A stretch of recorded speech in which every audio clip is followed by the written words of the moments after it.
My name is Peter Bachmann. I'm the Managing Director of the Sustainable Infrastructure Division at Gresham House, which is a £8 billion listed alternatives asset manager. I've personally been in the sustainability renewable energy market for about 22 years. I've been an investor, developer, and fund manager through that time. I've pretty much invested in everything from like a 6 kilowatt wind turbine up in the islands of Orkney through to some really large waste to energy projects through to almost everything in between in terms of general infrastructure. I'm also a member of staff at Cambridge Uni in their CISL division, really focused around helping their early stage sustainability businesses. And then personally, I've got about 25 early stage sustainability related businesses that I help with time and money. And then probably only the final bit is that I planted my own Miyawaki forest. So I'm not sure if any of you have heard about this great Botanist Akira Miyawaki, and it has an ability to grow 10 times faster, 30 times more carbon capture, and 100 times more biodiversity. So everything in my life, professionally and personally, I think about these sort of sustainability challenges and how we tackle them.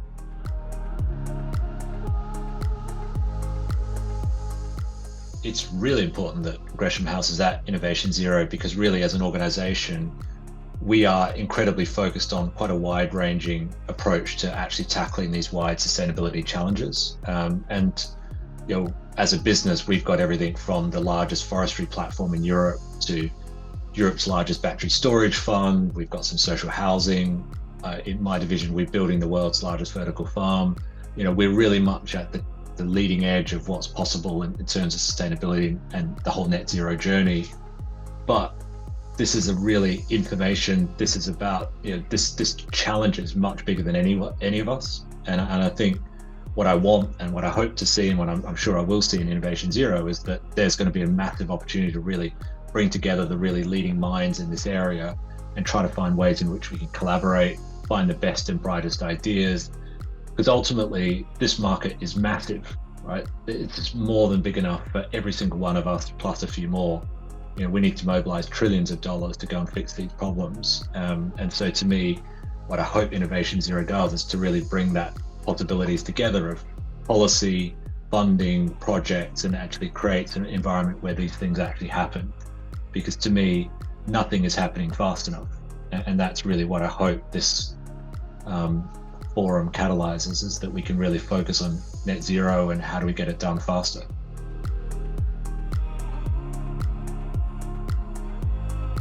Vertical farming to me is one of those areas that I probably hadn't heard of 10 years ago, but now I think this is, as you described, really the future of food. The reason I say that is that all of the traditional farming methods use a huge amount of land, water, chemicals, and pesticides, and that can't keep going on. When you look at the amount of population growth we've got, the amount of the emergence of middle class that want more of the salads and things that perhaps we have come to expect, the planet just can't cope. We've probably only got about 30 or 40 years max of topsoil left on this planet in terms of trying to grow productive crops. So we fundamentally have to change the way in which we grow food. And that's really where vertical farming can come in, because for example, we're building a vertical farm up in Norfolk, where on 4 acres of land, we can grow what it takes 1,000 to 2,000 acres to grow out in the field. That's a huge amount of land resource efficiency. So we're like 250 to 500 times more efficient in terms of land. We use about 98% less water, no chemicals and pesticides, and we have a huge amount of food security. Like, we grow 365 days of the year, same volume, same quality all year round. And then the final kicker is, because of the way that we grow and that we harvest, we get about 14 to 21 days shelf life extension. It's a huge benefit in terms of food waste, packaging reduction. So we use 5 to 10 times less packaging. And that plastic packaging that we're wasting is getting into our food and water. And that microplastic is causing really big problems. Infertility is one of them. Some scientists are saying that we might be fully infertile by about 2050. So that's really existential. And this is the sort of stuff when you really try to tackle the problems at source, which is why we think vertical farming has a huge amount of benefit.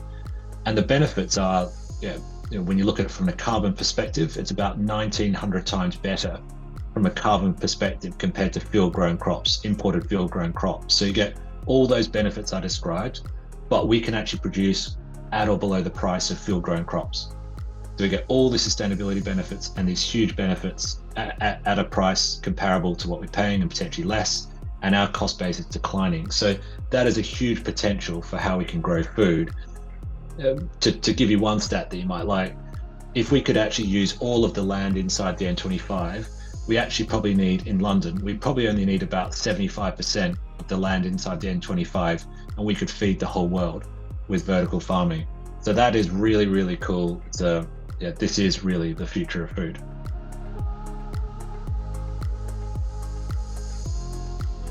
Look, to me, nature-based solutions, again, are one of those things that people really have taken nature for granted. They've treated it like a free public good, and that isn't really what, I mean, it provides a huge level of value. Like if you look at nature, World Wildlife Fund suggests that nature contributes about $125 trillion every year in terms of global value. So that's 1.5 times GDP globally.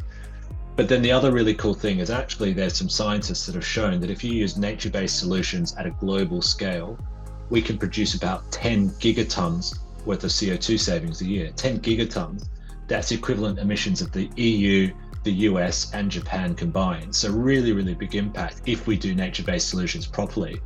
And so what we've done is we've created a new asset class where we take biodiversity production in England, and we're building these large 10 to 100 hectare habitat banks where we create B&G in accordance with a DEFRA metric, and we're then able to sell that to developers who need that to meet their Environment Act obligations, or to corporates who want to do something to be nature positive. So we have created this cool new asset class where, fundamentally we're going to really create biodiversity at scale. We're taking land that would otherwise not be productive. So this is land that's not possible to produce food from, and we're turning it into these beautiful woodland meadows, grassland meadows, wetlands, combinations of all of those that ultimately gets us to a really species-rich area. And because we're doing them at scale, you get a big multiplier benefits. So if you're to do these small nature strips on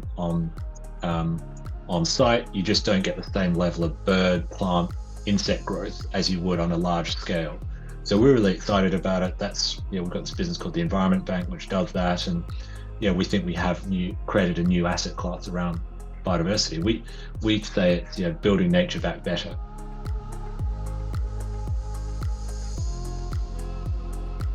When it comes to thinking about assets to invest in, and particularly from what I call sustainability ESG lens, the way that we think about it generally from a strategy perspective is we're trying to work backwards from the big problems. So almost the bigger the environmental or social problem, the bigger potential for financial return, because if we can fix those problems, there's a big payoff. So that's one lens. Then when it get down to the asset level, we do scope 1 to 3 emissions surveys to compare for what we're doing today and comparing it to what we can do and replacing that. So it's a really big part of saying actually business as usual is one thing. If we replace that business as usual, this is how much impact we can generate. So we are always thinking about what can we do, like what per pound invested, what's going to have the biggest impact in terms of CO2 emissions or social impact. And this is where I think it's this combination where ultimately for us, we think impact can drive financial returns now. So in the past, it would be the other way around. And to us now, it's really that impact lens that's helping us decipher which is the best asset to invest in, because the bigger the impact, we think the bigger the financial returns at the end.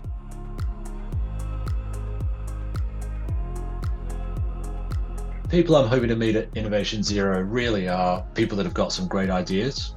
We are fundamentally in the business of investing into the best and the brightest ideas that ultimately create the biggest impact. So I'd love to meet people that have got great actionable ideas that could be done and invested in today, because I do feel like nothing's happening fast enough. I'd probably also love to spend some time with policy and government people that are at the cutting edge thinking about how do we fund the energy transition.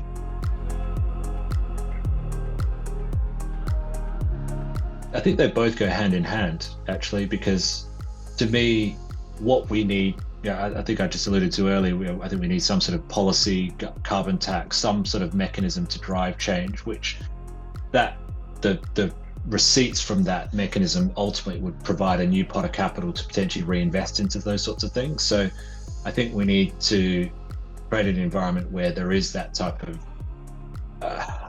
mechanism to fund new investments.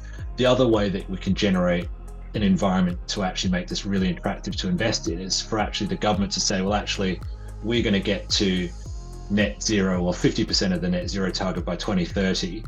And if people don't achieve that, they're going to start to pay some penalties, and they're going to stick to that type of policy regime, because then that would give people the certainty to invest in things that will ultimately let us to get to that point by 2030. So to me, the thing that the government can always provide us that is the cheapest for them to provide is absolute certainty about policy trajectory, and knowing for sure, like there was supposed to be a ban on coal-fired power plants a few years ago, but that came off, and that type of change is quite unhelpful in terms of people thinking about making investments. So I know people that, and we've been looking at investments that were alternative energy sources, but actually now with coal coming back, that impetus to maybe make some other investments isn't really there. So really, policy stability is above all the thing that we need the most.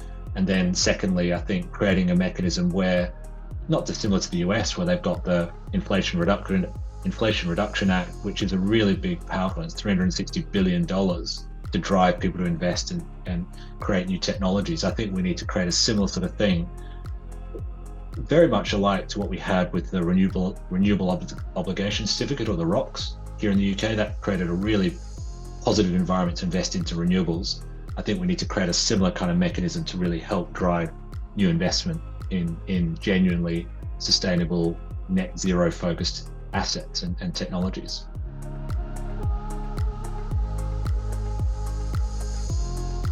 I think for me, the biggest message is that things just aren't happening fast enough. Like, actually, it is very easy, and I think the media's done a pretty good job, unfortunately, of sort of burying the problem. But every time I see so many statistics that say that the fire alarm is ringing, call it metaphorically, in terms of the environment, and then some of the social challenges as well. And to me, it's really now about how do we galvanize around making action happen today. And to me, the only way that happens if we can mobilize a lot of capital.